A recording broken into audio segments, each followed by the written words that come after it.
see 14 familiar faces. When to call? Yes, we're going to call Dr. Joseph Green via video deposition, Your Honor. All right, Dr. Joseph Green. This is the video deposition of Dr. Green. Go ahead, Your We're on the record. My name is Nancy Fessing. I'm the videographer today, and Victoria Jadick is the court reporter. Today's the 23rd day of March 2023.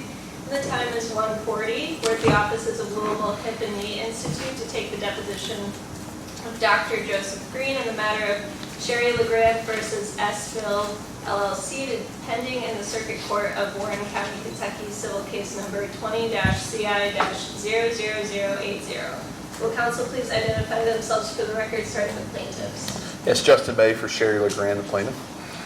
And Jeremy Falk for defendant Sville LLC. Thank you. Doctor, please raise your right hand for the court reporter. Do you solemnly swear or affirm the testimony you're about to give will be the truth, the whole truth, and nothing but the truth? I do. Thank you. All right, doctor, thank you for being with us today. My name's Justin. I represent Miss Legrand. Okay? Let me ask you some questions today. So if you would, just introduce yourself to the jury. Who are you? Where you work? Sure. That kind of thing. Yeah, I'm Joe Green. I'm in Louisville, Kentucky. I've been in practice for 10 years now. I grew up in Louisville. I'm an orthopedic surgeon specializing in hip and knee complex reconstruction. So that means hip and knee replacements, revision replacements, partial knee replacements. Done a lot of ligamentous work, ACLs, PCLs, patella fractures, tibial plateau fractures, kind of broken bones all over the whole body. I'm on faculty at the University of Louisville, so I'm a clinical instructor with them. So I teach residents, 4th and 5th year residents through my practice. I was previously employed at Norton Healthcare before I left to start this private practice 2 years ago.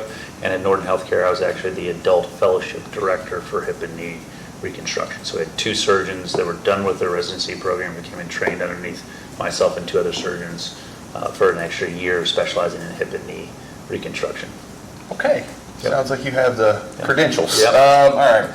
And, okay, so what role did you play in Sherry Legrand's So I'm life? currently her treating surgeon, Okay. And what kind of surgery did you perform on Sherry? a total knee replacement. And we'll get to that a little bit. Sure. Okay. How many of those surgeries have you done? Yeah, I just looked this up recently, so I've done about 6,000 total knee replacements. Wow.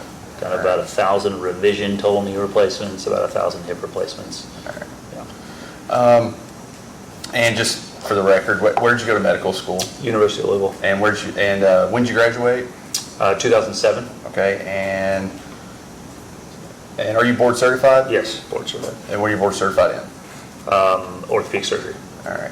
And do you have all the necessary training credentials to perform the surgery you did in this case? Yes. And if the defense attorney has any questions or concerns about your credentials, are you prepared to answer those questions? Absolutely. All right. So let's get into why you're here. Okay. So the first area the jury really needs to understand is the nature of the injury you treated Sherry Legrand for. And can you explain that to us? Yeah, so she had post-traumatic arthritis. So after her injury, where she had a patella fracture, she had cartilage that was worn down and missing underneath predominantly the patella. And so when you have bad arthritis, the treatment options are conservative, try injections, physical therapy, strengthening, bracing. If all that fails and if someone still has arthritis, then you do a knee replacement or a replacement of some kind. Okay. All right. So Sherry comes in, she sees you, you get a history. Mm-hmm. All right. So what did she tell you happened? Or She had an injury where she fell and broke her patella, which was displaced. So not all broken bones need surgery. So in orthopedic surgery, if we see broken bones that have not shifted, we can try to treat those with cast or bracing. Unfortunately for her, her patella was broken and shifted. So her surgeon, I believe in Owensboro, had to go in and fix the broken kneecap. okay. So doctor, what about handing you? Yep, so this is a model of a knee. This is the femur, which is the top half of the knee. And then this is the tibia, which is the bottom half of the knee. And then these pink things, or tan things, simulate tendons. So you have your quadriceps tendon, then you have your patella, which is the kneecap. And then it's connected to the shin bone by the patellar tendon. And then you have ligaments on the outside of the knee and on the inside. And then you have ligaments in the middle of the knee, the ACL, which people hear about in athletes all the time. And then the PCL, which is the other main ligament inside the knee. So does that accurately reflect a human Yep. knee? I believe Yes. that's a left knee, and we're talking about a right knee, but structurally, is that right? So this is actually a right knee. That's a right knee, Yes, it's okay. a right knee Okay, because so- this is the small bone on the outside called the Got it. fibula. Yep. Yep. Got it. Okay. So when she fell and she had her initial surgery, what kind of surgery was that? It's called an open reduction internal fixation. Can you explain that to us? Yeah, so if you break through this, which is the patella, so you break that and then it gaps, this structure here is called the extensor mechanism. And so that is what enables you to straighten your leg. So if this is broken and shifted, you can no longer do that. So as you're walking, you couldn't make your leg straight and your knee would buckle every time you tried to walk. So with her patella broken, her surgeon went in and either put pins in across the patella after putting the pieces back together, or possibly some suture material or screws to help hold everything in place. Okay. All right. So she had that surgery. When did you first meet her? I'd have to look back through my records, probably 2 years ago. Okay. Here, this is, so we're on the same page. You got them? Or you Yeah, good? yeah. Okay. Yeah. Just make sure. There you go, doctor. Thank you. Okay, so now this is when you were at Norton, correct? And we're looking right now, so the jury can't see this, so we explain what's going on. You're looking at Norton records. Sure. I'm looking at Norton records from July of 2020. Okay, So- and, all right, so let's flip. Okay, so if you would, just, you walk us through, let's back up a little bit.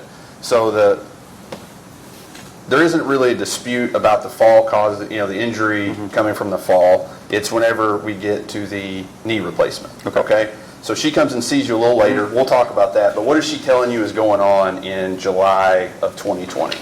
Yeah, that she was super active. I know Miss Legrand really well at this point. She was a big tennis player. She was a nurse. Since that time, she's had severe weakness in her quadriceps, limping, crepitus, crunching in the knee. Really can't get back to her activity level she wants. Okay. And what did you recommend, or what happened next, I guess? Or what did you do next? Yeah, the next thing we talked about was getting a little bit more information, so we did an MRI to take a look at the cartilage versus, did she have a malunion where the pieces of the bones were not put, back together and into the perfect position, and then to assess the knee. Okay. And I believe I have that record for you here. There you go. You good? Thank you. Yep. You good? Okay. Just making sure. All right, so I believe now we're looking at, it's a July 11th, 2020 record, correct? Yes. And this is for Sherry Legrand, and this is when you were still with Norton. Now this is an MRI. And this is on, what day was, let's see, I think looks like it was 7/13/2020, and you acknowledged it on 7/14/20. Does that sound accurate? Yes. Okay. And what was going on with her MRI? Yes, her MRI showed kind of what we thought, that she had distal pole of the patellar fracture without evidence of breaking again or without anything being crooked. She did have increased signal along the patellar tendon, which is probably from where some of the stitches were for her repair. And then also showed that she had some quadriceps tendon issues, as well as advanced patellofemoral chondromalacia, which means thinning of the cartilage. So that means arthritis, and areas of grade 3 or 4 chondral thinning. When we talk about chondral thinning, we grade it 0 through 4. 0 is a perfect cartilage surface, just like a teenager, a 13-year-old. 1 is where it's starting to get frayed a little bit. 2 is where we actually see little cracks and little fibrillations, or it's starting to get kind of cracks and kind of starts to look a little bit roughed up. And then 3 is where you actually start to see big crevices down all the way to the bone. And then 4 is complete bone. Okay. So that's kind of how we grade arthritis. And where was she at? Well, within the patellofemoral compartment, 3 and 4. Okay. So, doctor, I think she comes back and sees you on, there you go. Oh, wait, that's my copy. There's a tab on it. Sure.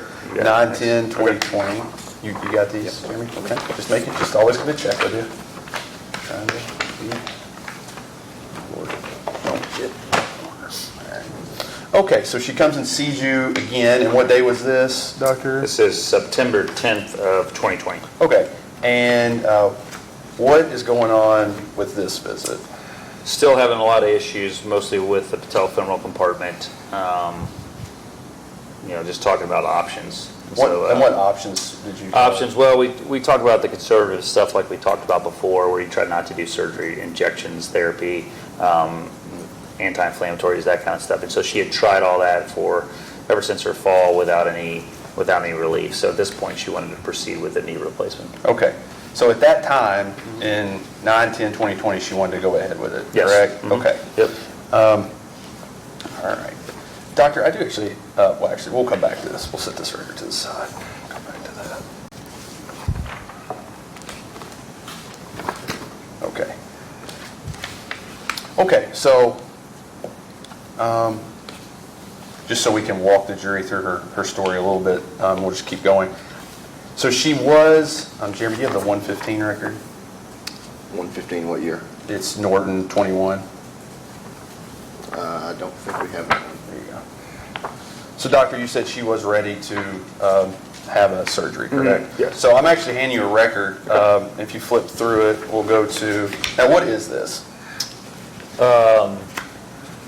This looks like a perioperative services face sheet, which I guess she's So if you canceled flip, surgery. yeah, if you flip to the next last page, 23, it says, it has your name, Yep. correct? And then it says procedure right total knee erythroplasty, which is a total knee replacement, correct? Yes, sir, correct. So she actually was scheduled, but then canceled it on 115. Yeah, so this is when I left Norton. Okay, so you left Norton, and then, I had a timeout period of 3 months after leaving Norton, so this is during that timeout period. So my guess is she said no thanks to an alternative surgeon and waited for me to resurface. okay, got it. So she was, because that's a question in this case, is the Yep. gap, like why it took so long, Yep. right? And that's something I'm trying to figure out for the jury, just so they know what's going on. Sure. So I didn't know that. So when you say cooling, what is, I don't even know what I had a that non-compete clause. Okay. So like leaving Norton Healthcare, I had to wait 3 months before I could open my own practice. Okay.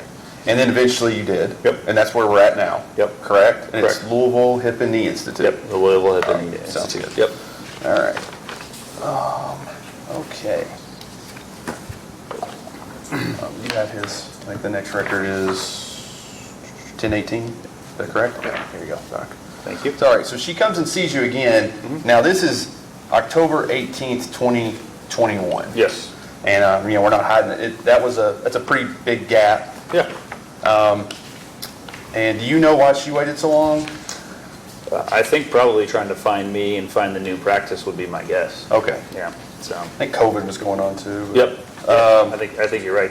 So all right, so she does come back. So this is 10, and what happens at this visit? Almost the same exact visit that we had at Norton prior to surgery, where she just had failed all the conservative measures and wanted to proceed with a total knee replacement. Okay. And you're just going through kind of the options, correct? Yes, correct. All right. Thank you. Put that to the side. Okay. And then she does eventually have the surgery. Do you have the landmark record?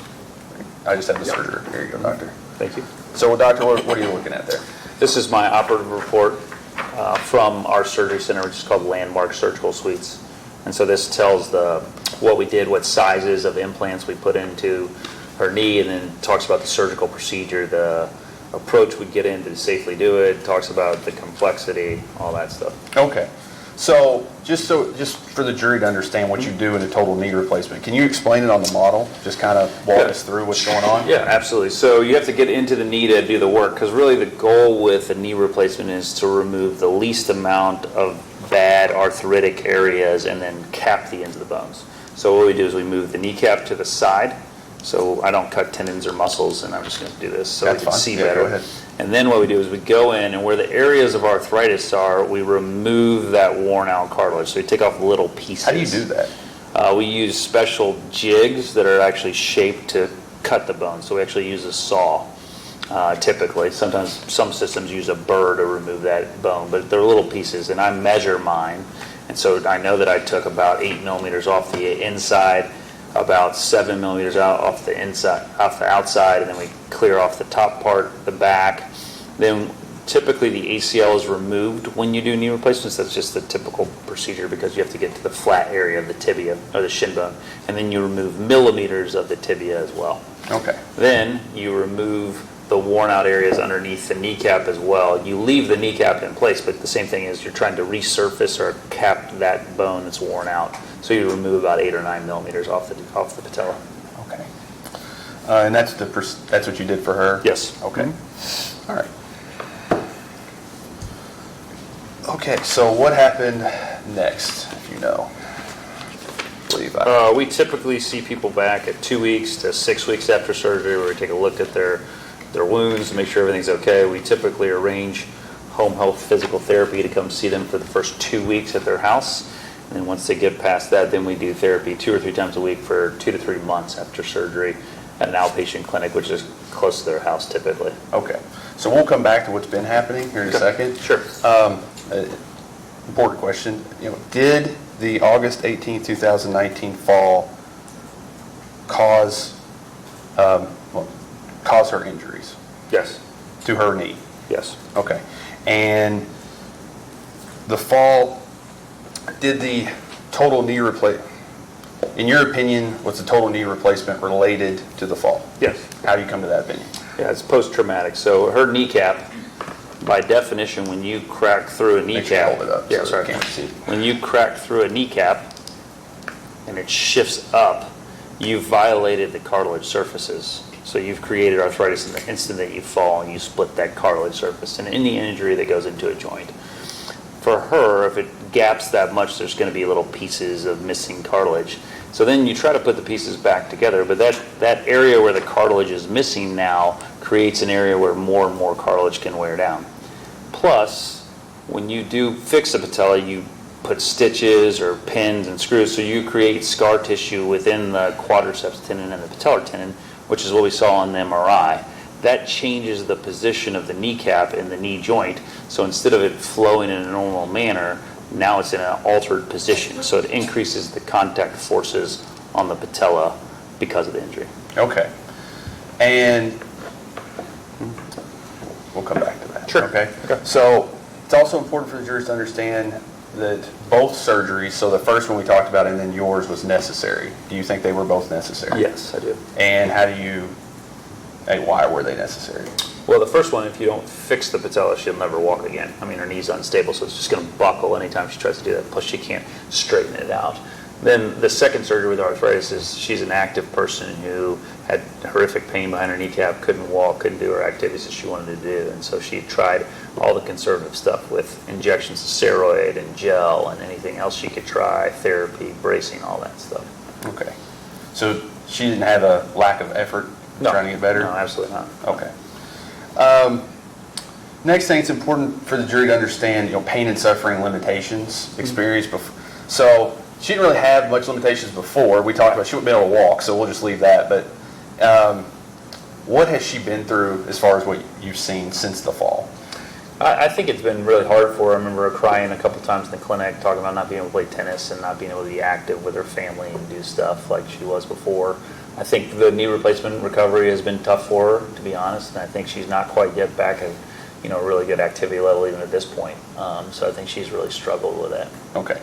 And so she still has, have you spoken with her? When's the last time you saw her? I saw her, I think, probably in the clinic about 3 months ago. And was she still having problems? Yeah, she's still working on getting her strength back in the quadriceps muscle, still dealing with some swelling, still, not loving her knee replacement, to be quite honest. And is there a future treatment option, or what would they be? Well, I think right we now? continue, at this point, we're going to continue conservative treatment with quadriceps strengthening and all that stuff. If she continues to flounder and have a lot of trouble with it, you could even talk about possible revision knee replacement. What's that entail? You go back in there, you take a look at the knee replacement, you may take out a portion or all of the knee replacement and redo it. Okay, so that's on the table. Yeah, hopefully not. Hopefully not, Yeah, but no, it's on the table. Yes. Yeah. Okay. Thank you. As far as, will she have some limitation for the remainder of her life? Yes, I recommend no running on any joint replacement. That's the one activity I really don't recommend because there's increased rates of loosening of where the metal meets the bone when people jog. But after that, I let people get back to anything they want to do, like elliptical, swimming, biking, tennis, pickleball, that fun stuff that people like to enjoy as they get into retirement ages. Okay. And so I think she's probably going to have some limitations with some of those activities. All right. Thank you. Okay, doctor. So I'm just going to talk to you about a few issues in this case. Sure. Okay. The first one is, now Miss Legrand's fall was on August 18th, 2019? Is that right? Yeah. All right. Anyway, her original fall happened, and then, sorry, no, I'm a little tricky, sorry. So original fall happened on August, yeah, 18th of 2019, okay? And then, you know, she has that surgery, and like we talked about, and then we talked about she came and saw you in 2020, but then doesn't have a surgery until April 1st of 2022. Well, yeah, that's a long time. Yeah, right? sure. How would you explain that to a juror that, you know, or somebody that just doesn't? Yeah, I think you want that to, seems- yeah, I think people can recover up to 2 years out from a surgery, so from a fracture or even a joint replacement where they build up their muscle mass. So I think, you know, it was pretty standard of care to let her try to continue to improve from her initial injury and surgery, leading up to when we did her knee replacement. I think she was seeking out maybe some specialists around the region as well. And so I think she finally kind of came to our office as a second opinion with a specialist that does a lot of complex work. So then it took a little bit of time for me to get to know her, and then I think we got, you know, I left Norden, and then as you stated, COVID happened, and that delayed things for a significant amount of time as well. And just so for context, I believe she actually got do you have this record, Jeremy? It's elite. It was a second opinion she got. Nashville, yeah. I think you have it? Yeah, okay, just make sure. So this was actually, Doctor, I don't know if you've seen this record. No, I have not. Okay, so Okay. we'll walk you through it. So this is actually a record from Elite Sports Medicine. I believe it's in Nashville. Okay. And she went to go see them, and the date's February 4th, 2020. Okay, so she completed physical therapy at that time. But if you notice, it says, and you can kind of go through this, she's actually there, if you go to history, present illness, and the symptoms are unchanged and are currently moderate to severe. The symptoms are exacerbated walking with any strenuous activity and any prolonged use of the extremity being her right knee. Yes, sir. Is that fair? Okay, so even after her first knee surgery, at the end of that treatment, she was still seeking care. Sure. This is what I'm trying to get context for. So she was still having problems. Right. And then eventually she comes and sees you, even though it is later. Is that fair? That's fair, Okay. yes. Okay. Now, doctor, there is some question in some of the medical records that I just want to ask you about. So if you'll go to, there right here. Okay.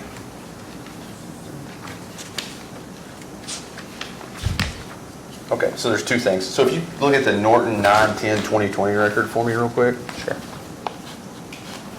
Okay. So if you go to page 33. Yep. Okay, so it says, if you read through it, worsened by, it goes through all the things she went through. This says they have had symptoms for 5+ years. But I haven't seen anything. Can you explain why that's in there? Yeah, I think that might be a template or an error on the timing. Okay, so you don't think from what you've seen? No. All right, I just wanted to get that clear, so. Yeah. Another issue, and I don't know if it just didn't get copyright, but if you go to, same record, keep that record, but then go to your, 10/18/21 record. Yep. So it says, plant, page 34 of the Norton record, and then page 3 of this record. Okay, so you see the first sentence says, with right knee patella post-traumatic arthritis. But then in this one it says, with right knee arthritis. Okay. Should it said post-traumatic, Yeah. or did anything change between then? Nothing changed. Okay, Yeah. so that post-traumatic Should have arthritis. said post-traumatic. Okay. Thank you for clarifying that. Sometimes in these records, we get into it, and it just Yeah. gets a little, things Sure. happen. Yep. Okay, thank you. Now, I think before the fall, she did have some arthritis in her knee. Have you seen that? I haven't seen Okay. But as far as you know, was she treating for it? I did not treat her for it. I didn't know that she was having treatment for it. Okay. Yep. Well, she wasn't. Anyway, all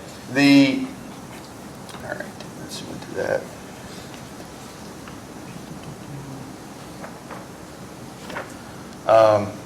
So So doctor, if someone said to you she was, Sherry was older, already had arthritis, and because she was older and already had that, she was going to have the surgery anyway. Would you agree with that? No, I wouldn't agree with that. Why wouldn't you? Well, I think her symptoms were pretty mild at that point. I think the post-traumatic nature and, shattering her patella or kneecap, leading to surgery to fix her extensor mechanism, by all means, that alters the biomechanics of the knee, the cartilage surface way more than a little bit of baseline mild patellofemoral arthritis. Okay. And so you said, there's just people are like, I'm going to go kneecap you. Why do people say that? I've never kneecapped anyone. Well, I think haven't either. that's a mobster thing, Yeah. I think. But I think because the knee is really painful. And I think if you want to really alter someone's life and affect the way they walk, that's a pretty easy target that's near the skin. So my guess is that's why that was a thing back in the day, Okay. or maybe currently. Yeah. All right. Doctor, were all the opinions you gave me today within a reasonable degree of medical certainty? Yes. And if Sherry received medical bills from your facility regarding the treatment you discussed with your facility or Norton, is it fair to say that those are related to the August 18, 2019 fall? Yes. All right. I have no further questions. You go ahead. Oh, sorry. I'm going to attach the 9/10 record for and the surgery record. So we're clear. So the 910 record will be the exhibit 1? Yes. And then the surgery record. The exhibit 2. Yes, landmark.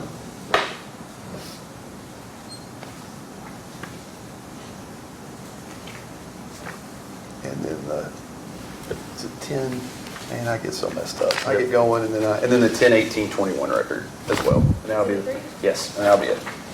Thank you. All right. Dr. Green, can you describe for me what's meant by primary arthritis? Primary arthritis is the breakdown of cartilage within a joint. Okay, as compared to secondary arthritis, what's the difference? Yeah, secondary would be like a cause of the arthritis. So it can be, secondary arthritis could be from a fracture or a break, like we've talked about post-traumatic arthritis. Could be even potentially something from an infection that happened inside a joint. So something that caused it. Okay. So is it fair to say that primary arthritis is more degenerative and not caused by external factors? Correct. Okay. Yes. What is Celebrex used for? Celebrex is an anti-inflammatory. It's a medication, right? Yes, sir.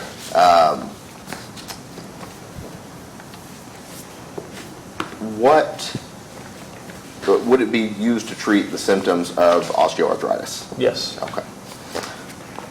Let's see. Are you aware that Ms. Legrand's medical records show that she was taking Celebrex prior to the fall at McDonald's? I did not know that. Okay. If she was taking Celebrex prior to the fall at McDonald's, that would be for the treatment of some kind of osteoarthritic inflammation, right? Well, you could say arthritis or tendonitis, so you use Celebrex for other inflammation areas. It's an anti-inflammatory. Okay.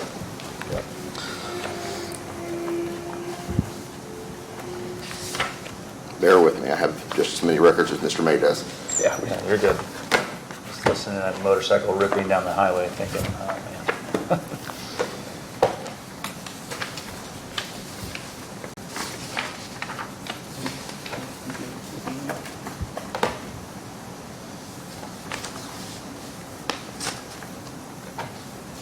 Okay, I've got for you here a record from Dr. Paul, I think it's Kneary, Bowling Green Internal Medicine and Pediatric Associates. It's November the 6th, 2015. Good. Okay. Sure. Give me just 1 second. Oh, yeah, sorry. I want you to look at for me under assessments, number 7. What does that record indicate? One of the assessments from It that says visit was? osteoarthritis of the knee, unspecified. And I think it's on the very next page, or either the page after that, on the left-hand column there under rheumatology. It says joint pain, yes, right? Yes. Okay. And then elsewhere in that record, We've got a list of medications that she was taking at the time. Might be on the first page. Probably on the first Yep, page. yep. Let's see here. Yeah, current medications in that left-hand column. And you see Celebrex over there, right? Yep. Would that indicate to you that she was being treated for osteoarthritic issues in her knee with Celebrex? Yeah, I think, yes, it says of the knee there, so yes, for maybe the knee, maybe other areas as well. Okay. So we'll attach that as 4? Exhibit 4? Okay. I've got another record for you here. This is March the 21st, 2017. It is again with Dr. Kniery's office. Do you have that one, Justin? Oh, yeah, there you go. And really kind of shows just about the same thing. On the second page of that record, you see the medications listed up at the top. Yep. And Celebrex is up there, Yep. right? She's still taking that in Celebrex, 2017? Mm-hmm. Okay. Yep. And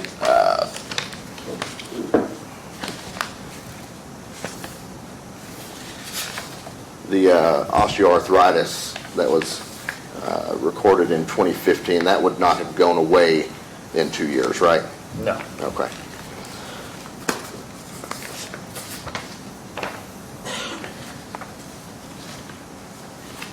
Okay, we'll attach that as Exhibit 5. And then I've got for you here one more record from Dr. Kniery, and this is from just after the fall on September the 3rd, 2019. Under the plan number 1, what does that portion of that record say to do? It says osteoarthritis of the knee, unspecified continued Celebrex, plus for the hip replacement. Okay. So she's going to continue taking the Celebrex she was taking before for osteoarthritis of the knee? Yep. Okay. So again, that suggests to you that she was having some symptoms of the right knee and needed Celebrex to treat inflammation? Yes. Okay. And those symptoms would include pain, right? Yes. Okay. That would be Exhibit 6, thank you. So earlier, when we were looking at one of those records, it says that Miss Legrand had had symptoms for 5+ years. You suggested that might be a typo or part of the template of that record, but it looks like from these records from Dr. Kniery that she was having those symptoms, right? Yeah. She was Okay. having some symptoms before the fall. Okay. So I want to talk to you about the post-traumatic label for this osteoarthritis. Regardless of whether you call it post-traumatic or, I guess, would degenerative be the other term we could use? Sure. Okay. Regardless of whether you call it degenerative or post-traumatic, would the treatment that you did based on what you saw have changed? I don't know if I understand the question. Okay. Would you still have done a total knee replacement? Imagine for a second that you know nothing about the fall, Yeah. right? Based on what you saw on examining her and looking at her imaging, would you still have done a total knee replacement Even without a fall? without a fall? Yeah, I think if I'd seen that level of arthritis that was missing, for sure, yeah, we would have talked about doing a knee replacement. If her Okay. symptoms had been treated conservatively and she had failed. Okay.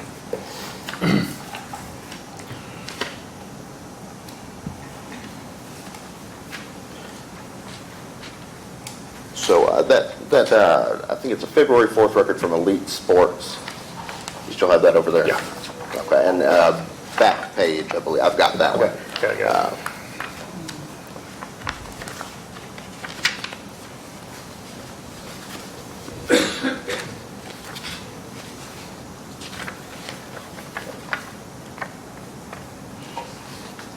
In the, you know what, Doctor, I'm sorry, can I see that real quick? Yeah, sure. Thank you. Sure.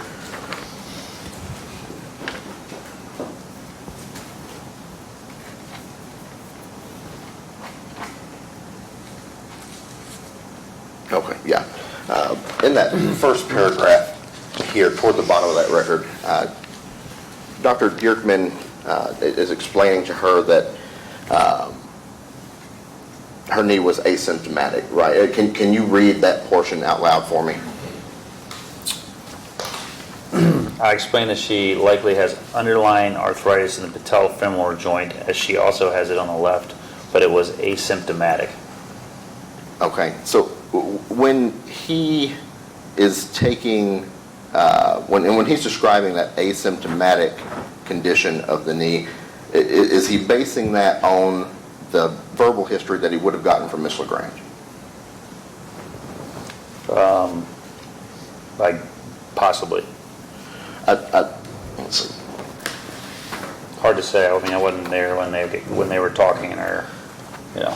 So we requested the records from Elite Sports. This is the full panoply of medical records we got from them. Certifications on the top. The only external record that appears in there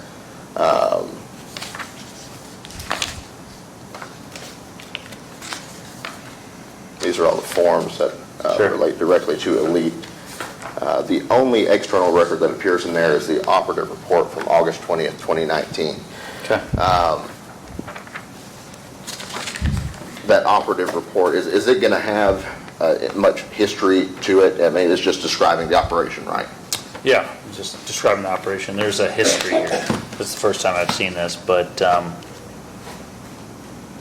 yeah. I'll give you a second to look over it if you'd like to. Okay. I think 7, right? Yes, I'm sorry.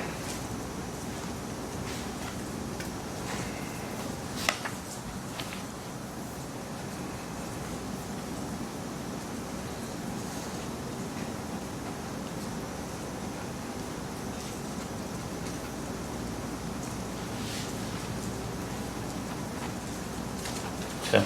Okay, so assuming that that's the only other record that Dr. Dierkman had, when he's describing that it's asymptomatic, he must have been basing that off of the verbal history that Ms. Legrand gave him, right? Objection, speculation? Yes. Okay. Yeah. And as we've discussed already, she was having some symptoms of pain by evidenced by the celebrants, right? Yeah. Okay.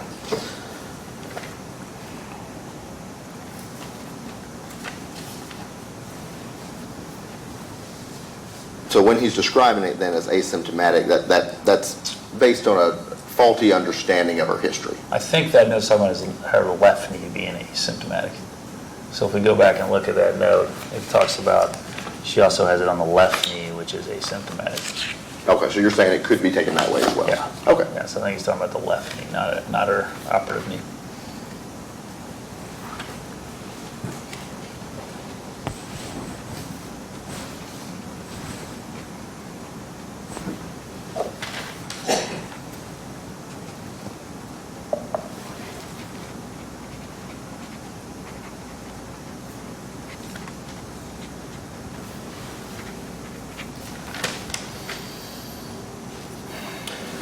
After her first surgery in August of 2019, should Miss Legrand have still been in a wheelchair more than a month after that surgery?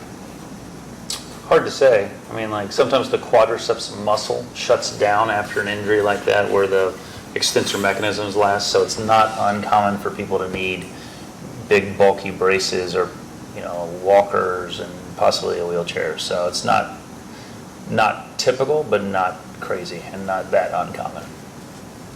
Well, not typical and not that uncommon. Can that exist together? If it's not typical, then it is uncommon, right? I mean, I've seen it before in my practice. Sure. So, Yeah. Okay. But it's not the typical course that she'd still be in a wheelchair a month out from surgery. Right. Okay. Have you ever had to give a patient tough love after surgery to make sure they get to their full potential? I think all of us try to coach up patients. So if it's tough love, yeah, it's like being a sports coach. You have to sometimes read the cards on the table, and some people need a little bit of encouragement, and some people need a little bit more of a tender touch. Okay. So, yeah, yes. There is a record from Dr. Riley.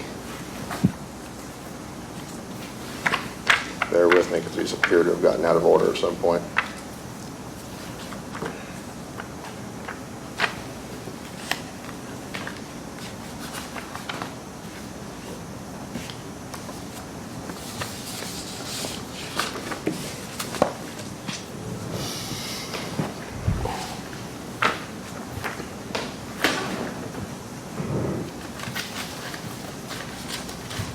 That's where I hit them for myself.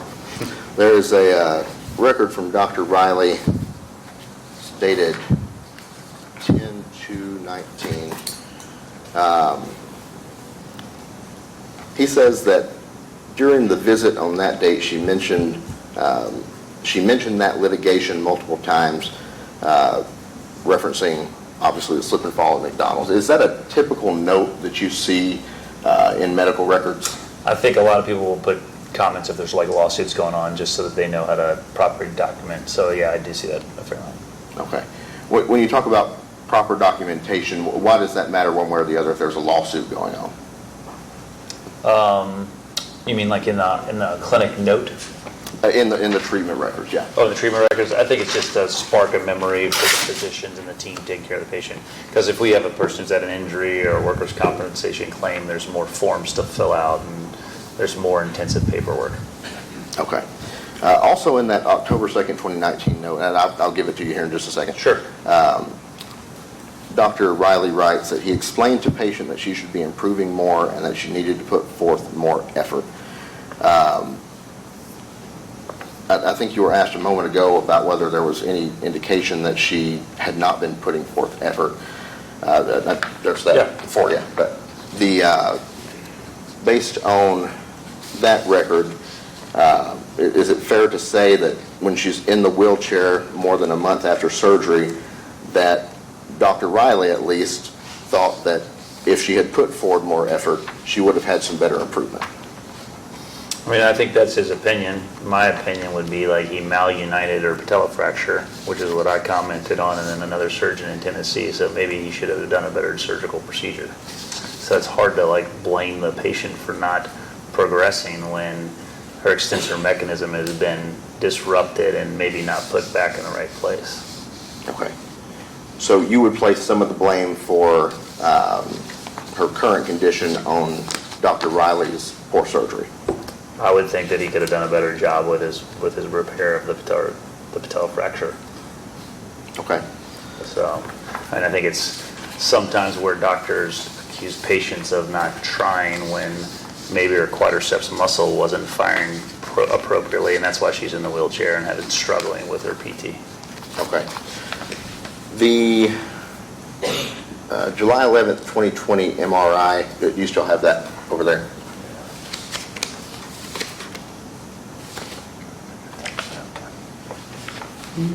Yeah, cool. Page 10 down the bottom. And impression number 1 says distal patellar pole fracture fixation without evidence of refracture or malunion. Is that saying that, based on the MRI, that there wasn't a malunion seen? I think the MRI talks about possibly not having a malunion, but both me and a surgeon from Tennessee saw it on x-rays and looked at the MRIs ourselves and commented on malunions. Okay. So sometimes radiologists look at films, they make a read and an impression, but sometimes surgeons have a different opinion. Okay, so you're disagreeing with the radiologist there then? Yeah. Okay. Okay.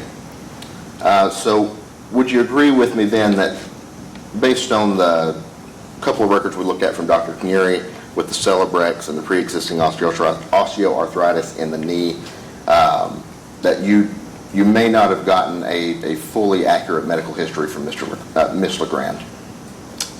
Yes, because I didn't know that she was already being treated. Okay, that's all I have. Doctor, did any of the questions he asked you change any of the opinions you gave me? No. Okay. And is Sherry Legrand a good person? Yes. Did she try to get better? Yes. Does she want to get better? Yes. And is she in pain? Yes.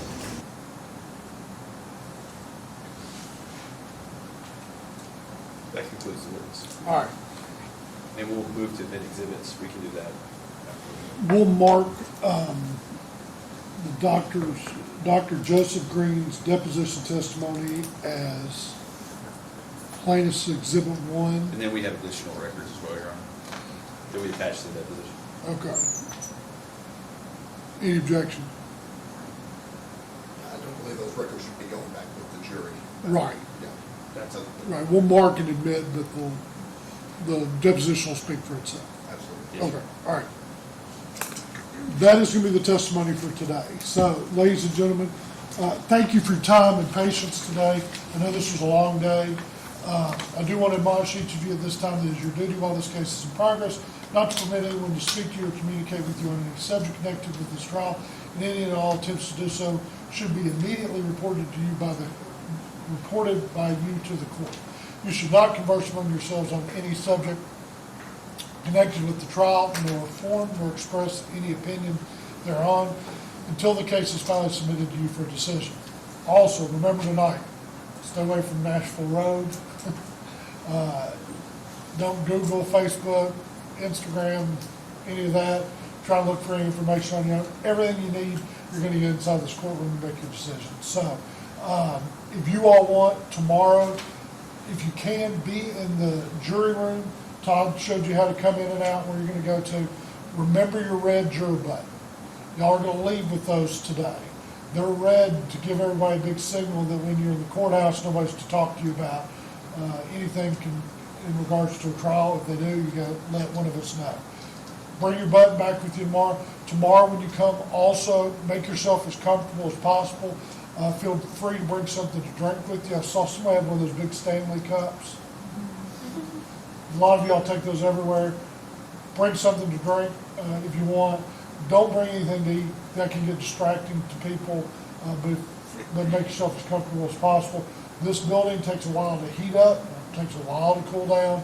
So if you're hot or cold natured, dress in layers. But if not, we'll see you. Be in the jury room if you can by just a little bit before 9, and we're going to try and get started at 9 o'clock tomorrow and really pick up a little momentum tomorrow if we can. So thank you all for your time and service. You'll go with that. You can leave your books here in the chair. Yeah, leave your notes and your notebooks here. Nobody will read them, nobody will touch them. The courtroom will be locked tonight.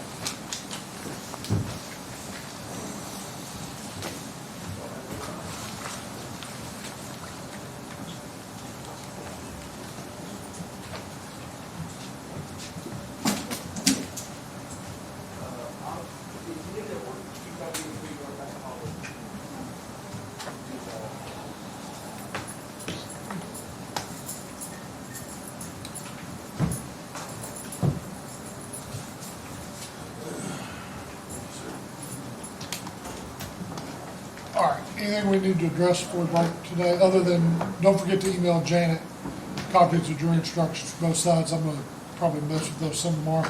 What we'll probably do is see where we are at the end of the day tomorrow, talk about those a little bit, depending on how far we get. Perfect. All right, everybody, like I said, anything y'all wanna leave in the courtroom tonight, it'll be perfectly safe. Everything will be locked up, what you need, so. Thank you, Judge. Thank y'all. See y'all tomorrow Thank you. morning. Let's try and get started right at 9. Yes, sir.